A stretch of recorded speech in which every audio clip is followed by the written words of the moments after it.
오늘 함께 하나님의 은혜의 비밀을 받은 자라는 제목으로 하나님의 말씀을 나누겠습니다. 하나님의 은혜의 비밀을 받은 자입니다.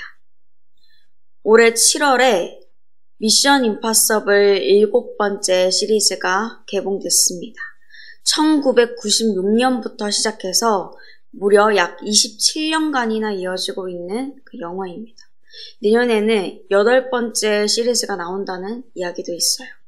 그 정도로 많은 사람들이 보고 좋은 평가를 한 영화죠. 이 영화의 주인공은 임파서블 미션스 포스, 약자로 IMF라는 그 가상의 팀에 속해 있습니다.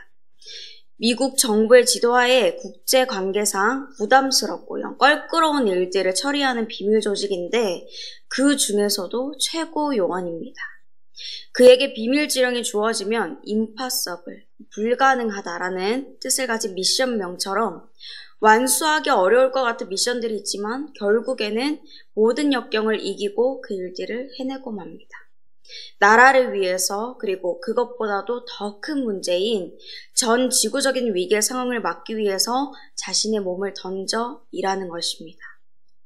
그런데 놀라운 사실은 그리스도인들이 이 영화 속 주인공보다도 더 큰 일, 비밀 지령을 받았다는 것입니다. 그 내용이 무엇이고 이 일을 맡은 우리가 어떻게 맡겨진 임무를 완수해야 되는지 함께 말씀을 나눠보도록 하겠습니다. 오늘 본문 1절 말씀이 이렇게 시작합니다. 이러므로 그리스도 예수의 일로 너희 이방인을 위하여 갇힌 자 된 나 바울이 말하거니와. 편지의 저자인 이 바울은 자신이 갇혀있다, 갇힌 자다라고 말합니다. 복음을 전하다가 감옥에 갇히게 된 상황에서 편지를 쓰고 있기 때문이죠. 그런데 그 뒤로 이어지는 내용들은 결코 어둡지 않고 밝습니다. 희망이 있어요. 왜냐하면 하나님께서 바울 자신에게 또 우리 그리스도인들에게 주신 하나님의 은혜의 비밀에 대해서 이야기하기 때문입니다. 3절과 4절 그리고 9절에 걸쳐서 비밀, 그리스도의 비밀, 또 비밀의 경륜이라는 단어들을 사용하고 있습니다. 그리고 바울은 이 비밀을 에베소 교회 교인들에게 밝히고 있어요. 그런데 여러분, 비밀의 뜻이 무엇입니까? 비밀. 밝히고 드러내는 게 아니라 숨겨서 남한테 말하지 않는 거죠. 그런데 이 비밀을 지금 이야기하고 있는 이유가 무엇입니까? 하나님께서 그 비밀을 드러내기로 작정하셨기 때문입니다. 5절 말씀입니다. 이제 그의 거룩한 사도들과 선지자들에게 성령으로 나타내신 것 같이 다른 세대에서는 사람의 아들들에게 알리지 아니하셨으니. 여기서 다른 세대는 구약의 시대입니다. 그때는 하나님께서 이스라엘 민족들에게만 이 비밀을 드러내시고 사람의 아들들인 성도가 아닌 자들에게는 감추셨지만 신약 시대인 이제는 성령님으로 인해서 하나님의 거룩한 사도들, 선지자들을 통해 이 비밀을 드러내신다는 것입니다. 그러면 이 비밀이 무엇일까요? 6절 말씀입니다. 이는 이방인들이 복음으로 말미암아 그리스도 예수 안에서 함께 상속자가 되고 함께 지체가 되고 함께 약속에 참여하는 자가 됨이라. 아멘. 유대인들뿐만 아니라 이방인들에게까지도 복음이 전해져서 그리스도의 복음을 믿는 순간 유대인들처럼 같이 구원받게 된다라는 것입니다. 함께라는 말을 3번이나 강조하고 있죠. 반드시 따로 구별되어서 이게 아니라 함께 구원을 또 함께 하나님의 나라를 받게 된다라는 것을 말씀합니다. 그 모인 자들을 우리는 교회라고 부릅니다. 첫 번째 주제입니다. 하나님의 은혜의 비밀은 예수 그리스도를 믿는 모두가 하나 되어 교회가 된다는 것입니다. 하나님의 은혜의 비밀은 예수 그리스도를 믿는 모두가 하나 되어 교회가 된다는 것입니다. 따로 떨어져 있고 구별되는 것이 아닙니다. 이전에는 이스라엘 사람들이 아닌 이방인들, 우리와 같은 이 사람들에게는 하나님 나라를 누릴 자격, 특권 이런 것들이 감춰져 있었습니다. 하나님과 떨어져 있는, 따로 되어 있는 자들처럼 소외된 그런 상태였죠. 하지만 하나님은 우리를 향하신 특별하고도 아주 구체적인 계획을 가지고 계셨습니다. 죄는 전혀 없으시지만 사람의 몸을 입고 오신 예수 그리스도 안에 그 비밀의 열쇠를 숨겨두셨죠. 사람의 눈으로 볼 때는 낮아 보이고 약해 보이고 아무 권력도 힘도 없어 보였던 예수님이지만 믿음의 눈으로 보면 볼 수 있는 그 보물을 예수님 안에 두셨습니다. 예수 그리스도께서 나를 위해 십자가에 못 박혀 죽으시고 보혈을 흘려주시는 그 사실을 믿는 자들, 그 죽음과 부활을 믿는 자들, 상식적으로 말이 안 되고 이해도 안 되고 논리적이지 않을지라도 믿음으로 보고 복음을 받아들인 자들에게 하나님은 이 비밀을 볼 수 있는 눈을 허락해 주셨습니다. 찾을 수 있게 해주셨죠. 그 눈이 뜨인 자들, 예수 그리스도로 새 사람이 된 이들은 교회로서 살아갑니다. 더 이상 세상 사람들처럼 너와 내가 다르다고 구분짓지 않고 소외시키거나 외면하지 않고 하나님 나라 안에서 이해하고 사랑하는 존재들로 말이죠. 진짜 하나님의 사람들은, 진짜 하나님의 은혜의 비밀을 받고 하나가 된 사람들은 이렇게 살아갑니다. 건물이 교회가 아닙니다. 성도 한 사람 한 사람이 교회입니다. 하나님 나라의 특별하고도 아름다운 그 비밀을 깨닫고 예수 그리스도 안에서 서로 하나 된 모임이 교회입니다. 하나님께서 저와 여러분에게 이 비밀을 주셨다는 사실을 기억하시기를 바랍니다. 또 우리 한 사람 한 사람이 그리스도 예수 안에서 서로 하나 된 지체, 교회라는 사실을 깊이 마음속에 새기시기를 바랍니다. 그러면 하나님께서 이전에는 감춰두셨던 이 비밀을 바울과 또 지금의 우리에게 왜 알려주신 걸까요? 왜 우리가 교회라는 사실을 알면서 살아가야 될까요? 우리를 통해, 교회를 통해 하나님이 하실 일이 있기 때문입니다. 두 번째 주제입니다.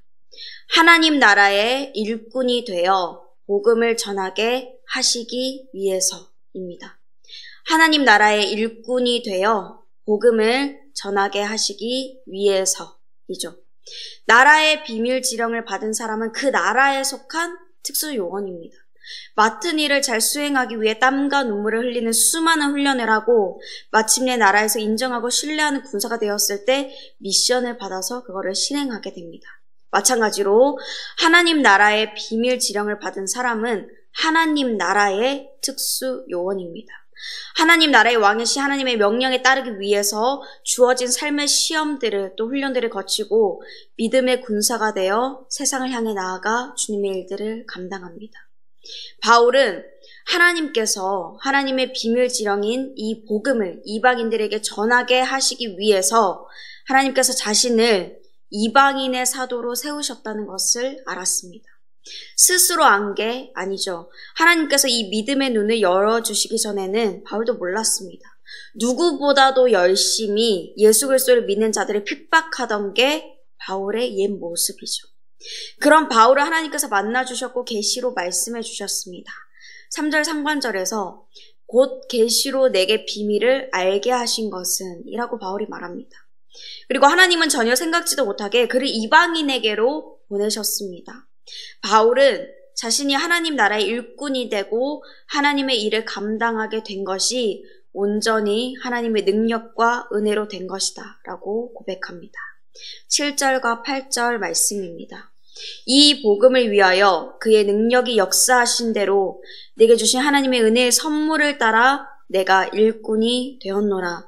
모든 성도 중에 지극히 작은 자보다 더 작은 나에게 이 은혜를 주신 것은 측량할 수 없는 그리스도의 풍성함을 이방인에게 전하게 하시고. 아멘. 모든 성도 중에 지극히 작은 자보다 더 작은 나에게, 이 표현은 가장 못한, 제일 떨어지는과 같은 뜻으로서 자신을 굉장히 낮춰서 부르는 말입니다.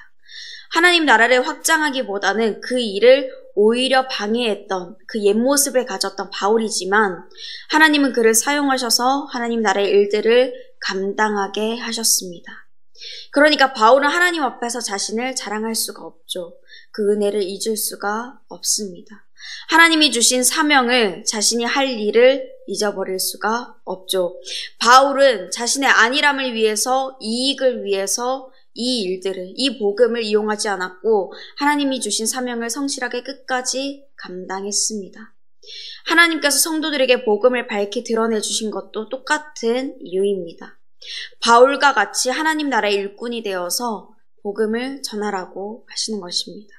단순히 나만 믿고 그 나라를 누리는 게 아니라 복음을 무기 삼아서 내 이익을 취하는 게 아니라 그 기쁜 소식을 온 세상 가운데 전하라고 하시는 것입니다.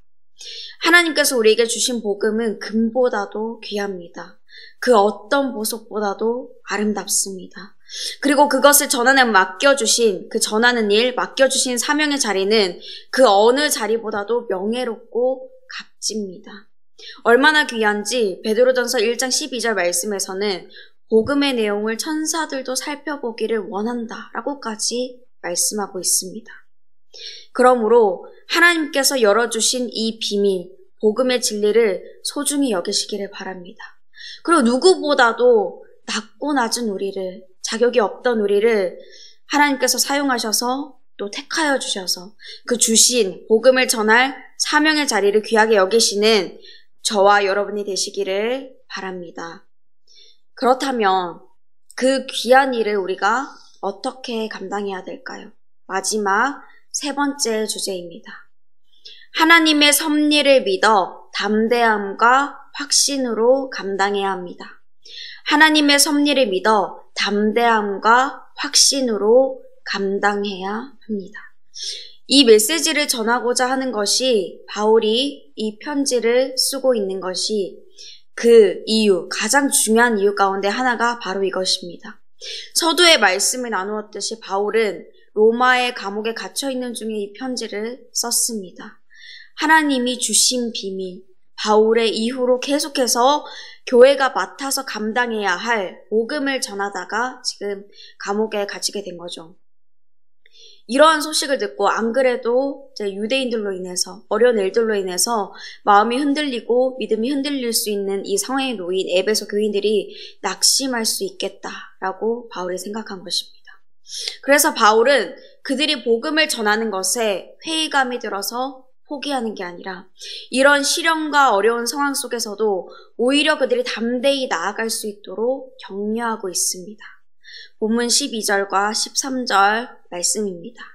우리가 그 안에서 그를 믿음으로 말미암아 담대함과 확신을 가지고 하나님께 나아감을 얻느니라. 그러므로 너희에게 구하노니 너희를 위한 나의 여러 환난에 대하여 낙심하지 말라. 이는 너희의 영광이니라. 아멘. 분명히 하나님께서 맡겨주신 일을, 그런 복음을 전하는 일을 할 때도 또 성실하게 살아가고 있는데도 어려움을 당할 때가 있습니다. 조금이 아니라 많이 있어요. 그 강도가 약할 때도 있고 때로는 몸이 또 마음이 천근만근이 되는 것 같이 무거워지는 것 같은 그런 강도가 강한 일들, 힘겨운 일들에 부딪히기도 합니다. 그런 순간에 우리 앞의 상황만을 보면은 낙심이 됩니다. 그동안 하나님 나라를 위해 달려온 그 열정과 걸음이 헛수고였나? 내가 제자리 걸음을 하고 있는 것이었나? 라는 생각이 들 수가 있는 거예요. 하지만 성경은 이 고난이, 환난이, 어려움이 너희의 영광이다 라고 말씀합니다. 바울이 증거하고 있는 이 말씀은 단순히 에베소 교회 교인들을 격려하는 차원으로 그냥 하는 이야기가 아닙니다. 하나님의 진리의 말씀입니다. 사람들은 기억 못해도 하나님은 은혜에 합당한 삶을 살아온 자의 삶을 함부로 평가하지 않으십니다. 그 인생에 흘린 눈물, 흘린 땀, 쏟은 사랑, 그 열정을 세어보시고 다 갚아주십니다. 당장은 바울과 같이 감옥에 갇힌 것처럼 낙담될지라도 때를 지나서 돌아보면 하나님께 영광이 되며 내 삶에 함께 하시는 하나님의 기쁜 섭리를 발견하게 되는 것입니다. 바울이 또 성경이 그렇게 증거합니다. 사랑하는 성도 여러분, 삶에 혹시 두려운 일이 있으십니까? 하나님의 섭리를 모르겠고 또 이해되지 않는 일들이 있으십니까? 그러나 담대하십시오. 확신하십시오. 예수님께서 먼저 그 길을 걸어가셨습니다. 새까만 죄 덩어리를 목에 메고 다니면서도 아무것도 모르는 자에게 하나님께서는 하나님 나라의 비밀 지령, 바로 감추어졌던 복음의 비밀을 밝히 보여주셨습니다. 예수 그리스도의 이름을 믿는 자들에게 예수 그리스도의 옷으로 입혀주셨고 목에 메었던 죄의 굴레를 벗겨주셨습니다. 그리고 한 명 한 명을 불러 하나의 교회가 되게 하셨죠. 하나님 나라의 일꾼이 되어 복음을 전하게 하시기 위해서 우리를 부르셨습니다. 그 하나님의 섭리를 믿어서 담대함과 확신으로 감당하게 될 때 내 능력으로는 안 되지만 그럼에도 불구하고 그 걸음을 옮길 때 하나님은 그 인생을 아름답게 쓰셔서 임파서블, 불가능해 보이는 일들을 넘어서 복음 전파의 사명을 잘 감당하도록 인도해 주십니다. 그리고 결국에는 하나님의 영광의 빛 가운데서 그 영광을 함께 보면서 주님이 주신 일들, 주님이 주신 그 영광들 가운데서 함께 즐거울 수 있도록 인도해 주실 것입니다. 이 말씀을 마음에 새기시고 하나님의 은혜의 비밀을 받은 자로서 오늘도 주님이 주신 자리에서 사명을 잘 감당하게 되시는 저와 여러분이 되시기를 주님의 이름으로 축복합니다. 함께 말씀을 생각하시면서 찬송가 459장 부르시겠습니다.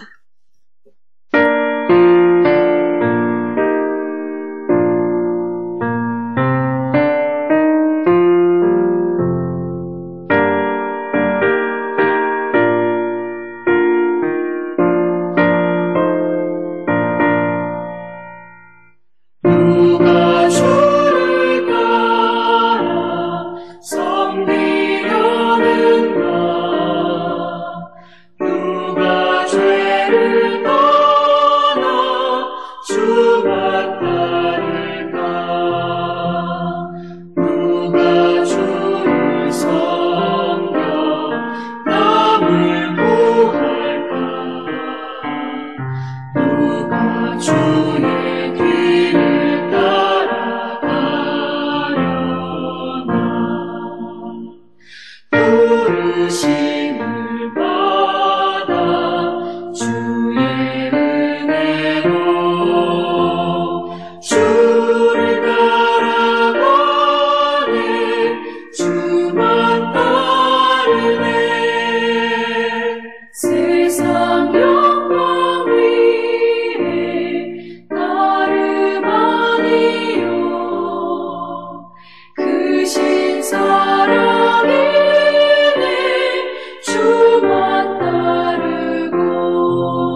이제는 우리 주 예수 그리스도의 은혜와 하나님의 그 크신 사랑과 성령 하나님의 교통하심이 하나님의 은혜의 비밀을 받은 자로서 오늘도 담대하고 확신 있게 복음을 전하며 살아가기로 소망하는 모든 주님의 자녀들과 그 삶의 모든 지경 가운데 이제로부터 영원토록 함께 하시기를 간절히 축원하옵나이다. 아멘.